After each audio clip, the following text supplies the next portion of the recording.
Hi, sea creatures. Let me just, get dressed.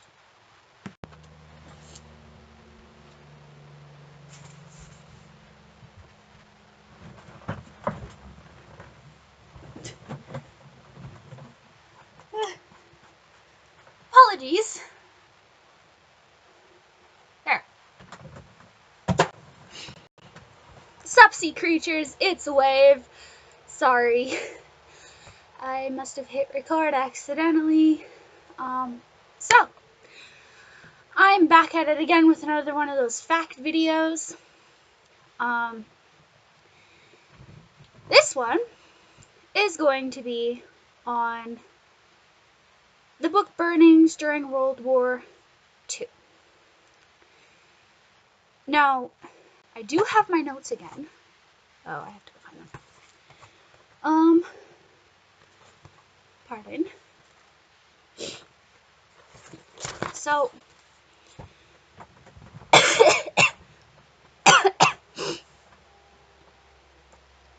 I'm ready.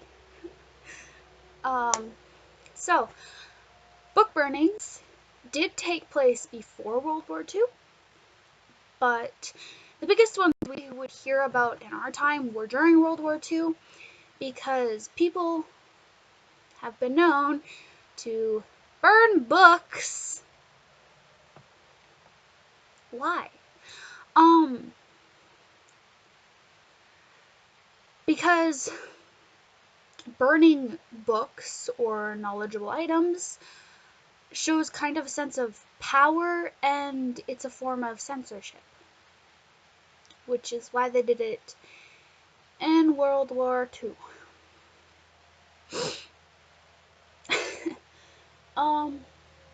So, yeah, it's fun to burn your school stuff at the end of the school year, and then you're like, oh shit, I needed that for the next year, because you realize you're repeating the same class over again. So, book burnings, like they did in World War II, are literally the biggest do not try this at home. Please don't burn books. They're very important to us.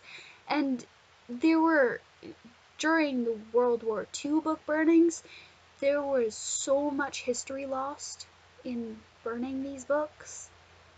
So, on with the point of the video, besides me feeling bad that we are not, hopefully, going to be burning books.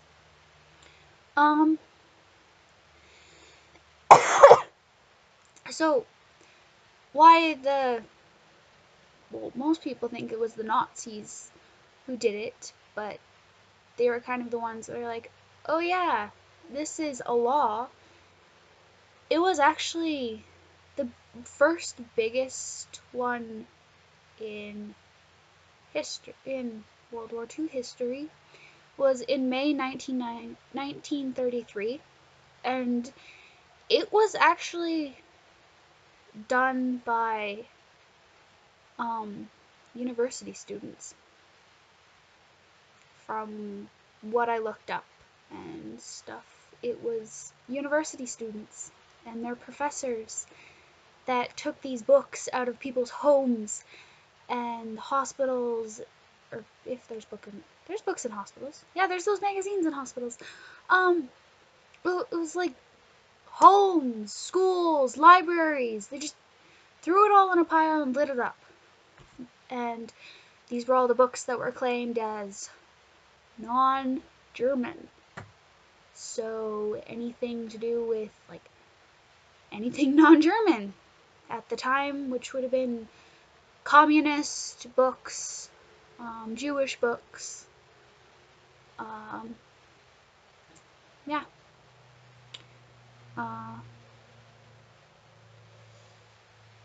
There was over 20,000 books burned.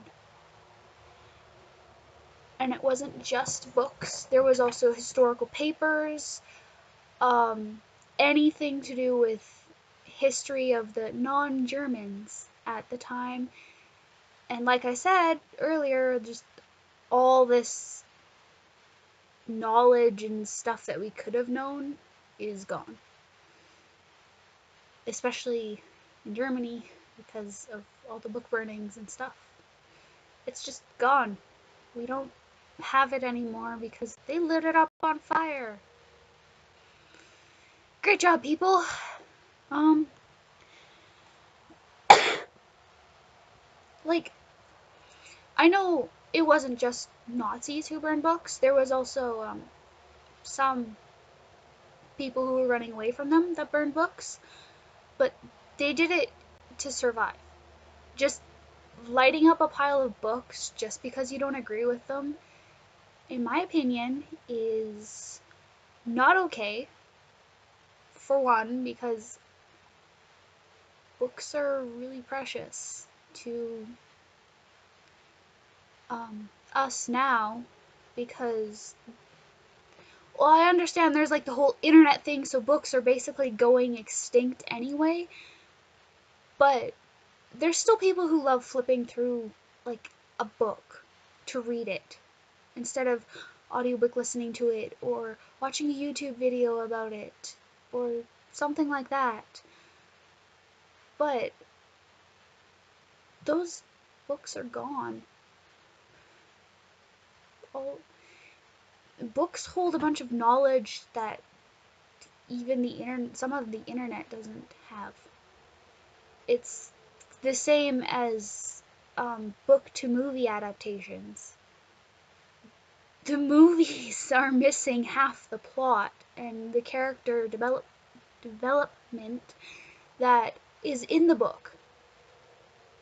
And sometimes the movie cuts out the really good parts of the book that you would have wanted to see on screen. But that's kind of how I see book burnings. You're taking away something that we could have used now. Like, it's gone.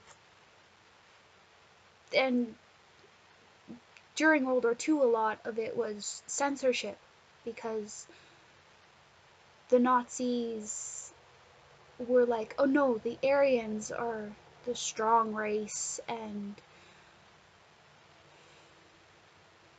the Jewish aren't. So it was a way to hide that they weren't, or they were the same, because everyone is made the same, no matter where you're from, what your background is and stuff.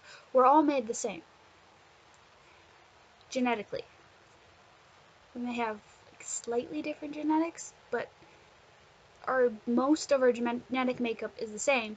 And to show they didn't want the Jewish people to seem like they were people. They were trying to,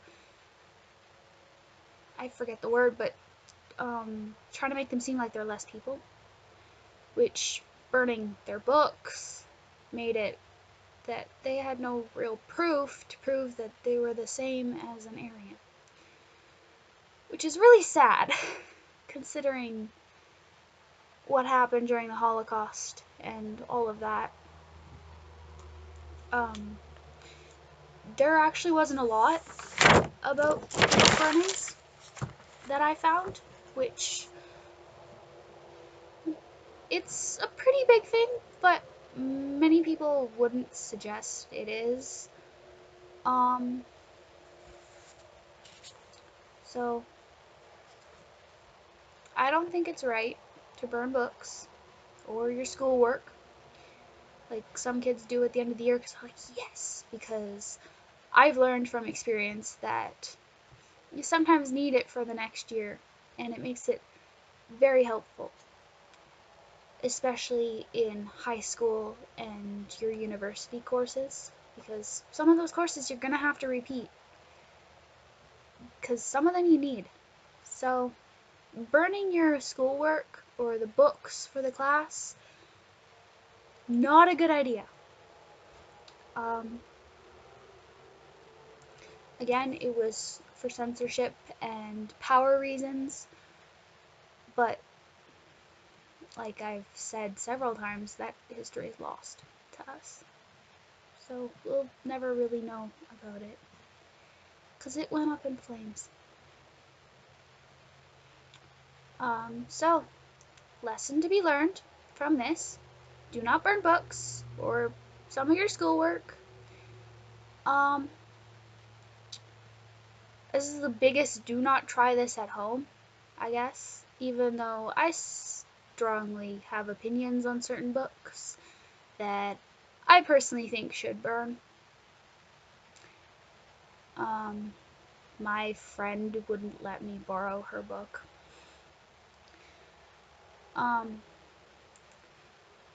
Specifically the book of, this is my opinion, but 50 Shades of Grey. She wouldn't let me borrow it because she thought I was gonna read it, and I just like, no.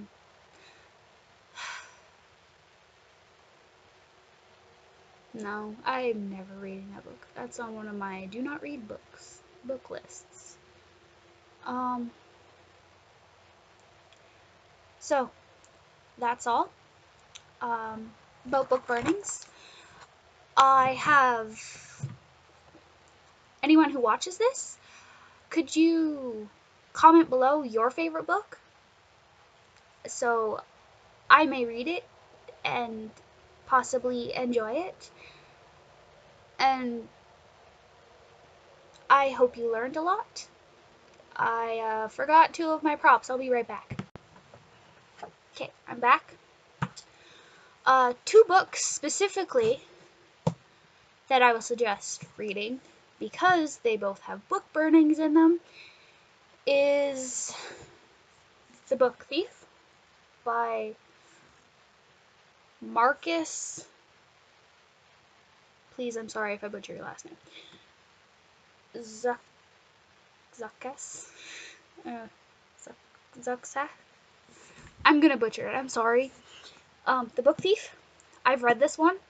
It is one of my favorite books. I love this author. So yeah, that's one. It does talk about the book burnings and a girl who basically saves books. So that's a good one. The other one, which I am currently trying to read, is Fahrenheit 451 by Ray Brandberg.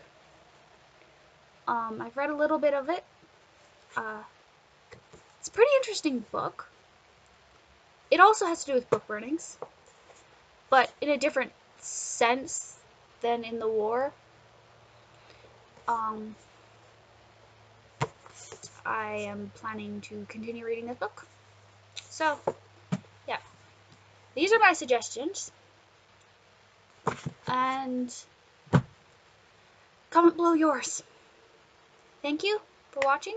I hope you enjoyed. And see you later. Bye, sea creatures.